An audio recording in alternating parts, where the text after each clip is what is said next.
Hi, welcome back to Nishu Mavi law with me. और आज इस वीडियो में हम बात करेंगे फाइनेंशियल इमरजेंसी के बारे में। अब तक मैं इससे पहले वीडियोस में स्टेट इमरजेंसी और नेशनल इमरजेंसी समझा चुकी हूँ। तो आज हम इसमें बात करेंगे तीसरी इमरजेंसी के बारे में, जो है फाइनेंशियल इमरजेंसी। जैसे मैं पहले बता चुकी हूँ कि इंडियन कॉन्स्टिट्यूशन प्रोवाइड करता है 3 types of emergency: national emergency, state emergency और फाइनेंशियल इमरजेंसी।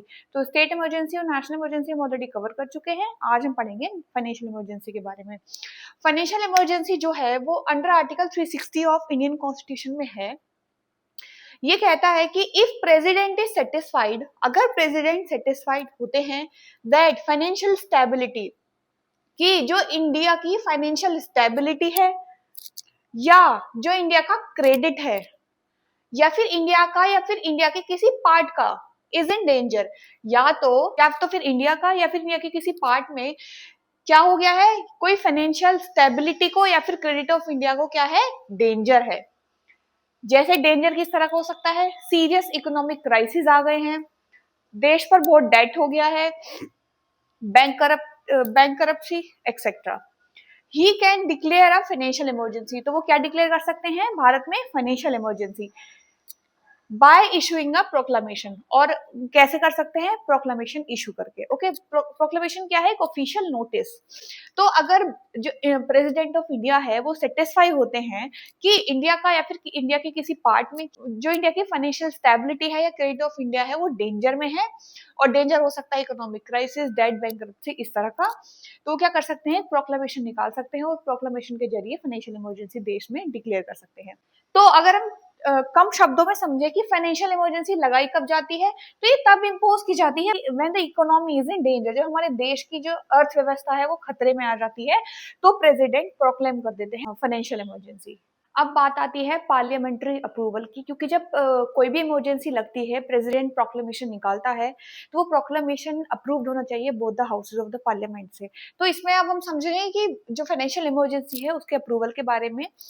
तो पार्लियामेंट्री अप्रूवल ऐसा होगा फाइनेंशियल इमरजेंसी का, जब प्रोक्लेमेशन निकला तो the proclamation must be approved by both houses of the parliament. जब वो प्रोक्लेमेशन दोनों हाउसेज ऑफ द पार्लियामेंट से अप्रूव होना चाहिए। दोनों हाउस कौन कौन, लोकसभा एंड राज्यसभा, दोनों हाउस इसको अप्रूव करेंगे और 2 महीने के अंदर अंदर अप्रूव हो जाना चाहिए। साथ ही अब क्वेश्चन फिर से वही अराइज होता है कि 2 महीने के अंदर अप्रूव तो हो जाएगा, लेकिन अगर उस टाइम जो लोकसभा थी वो डिसॉल्व थी तो फिर कैसे होगा। तो if Lok Sabha is dissolve at that time या फिर with in the period of these 2 months 30 days after new Lok Sabha meets, तो जब से नई लोकसभा बनेगी उससे, जब से फॉर एग्जांपल आज बनी नई लोकसभा 1 जनवरी को, तो वो 1 फरवरी तक अपना अप्रूवल दे सकती है। कभी भी जब नई लोकसभा फॉर्म होगी उसके बाद वो 1 महीने के अंदर अपना अप्रूवल दे सकती है। ड्यूरेशन क्या होगी फाइनेंशियल इमरजेंसी की, तो ऐसा मैक्सिमम पीरियड जो है इंडियन कॉन्स्टिट्यूशन में कहीं भी प्रेस्क्राइब नहीं किया गया है, लेकिन जब ये शुरू में लगेगी तो ये शुरू में 2 महीने तक फाइनेंशियल इमरजेंसी इम्पोज की जा सकती है, और वैसे मैक्सिमम कितने भी पीरियड तक इसको इम्पोज किया जा सकता है। अगर हम इंडिया में बात करें तो आज तक इंडिया में फाइनेंशियल इमरजेंसी नहीं लगी है। नेशनल इमरजेंसी हमारे देश में 3 बार लग चुकी है, स्टेट इमरजेंसी करीबन 125 बार लग चुकी है, और फाइनेंशियल इमरजेंसी आज तक भी इंडिया में नहीं लगी है। तो ये थी पार्लियामेंट्री अप्रूवल के बारे में। तो अब बात आती है कि फाइनेंशियल इमरजेंसी तो लग गई है, अब फाइनेंशियल इमरजेंसी के बाद उसका हमारे देश पर क्या इफेक्ट पड़ेगा। तो इसके कई सारे इफेक्ट हो सकते हैं, जैसे union government gets extra control over state finances, यानी जब फाइनेंशियल इमरजेंसी लगेगी तो जो भी स्टेट के फाइनेंसेस है उनका सारा कंट्रोल यूनियन गवर्नमेंट के पास चला जाएगा और वो अब अपने हिसाब से उसको डील करेंगी।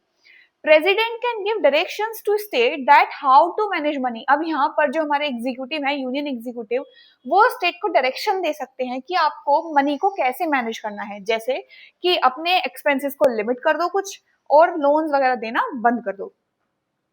आगे, reduce salaries of the officials. क्या होगा जब फाइनेंशियल इमरजेंसी लगेगी, क्योंकि ये पैसे से रिलेटेड है, तो ऑब्वियस सी बात है कि जो हमारे ऑफिशियल्स हैं, गवर्नमेंट ऑफिशियल्स हैं, उन पर तो फर्क पड़ेगा ही। तो क्या होगा, उनकी सैलरीज को रिड्यूस कर दिया जाएगा, including government employees and even of जजेस। जो जजेस हैं उनकी सैलरीज को भी रिड्यूस कर दिया जाएगा। तो ये कुछ इफेक्ट्स हैं फाइनेंशियल इमरजेंसी के बारे में। तो यहाँ पर हमारी फाइनेंशियल इमरजेंसी कंप्लीट होती है। नेशनल इमरजेंसी हमने पढ़ ली है, स्टेट इमरजेंसी हमने पढ़ ली है, फाइनेंशियल इमरजेंसी अब हमने पढ़ ली है।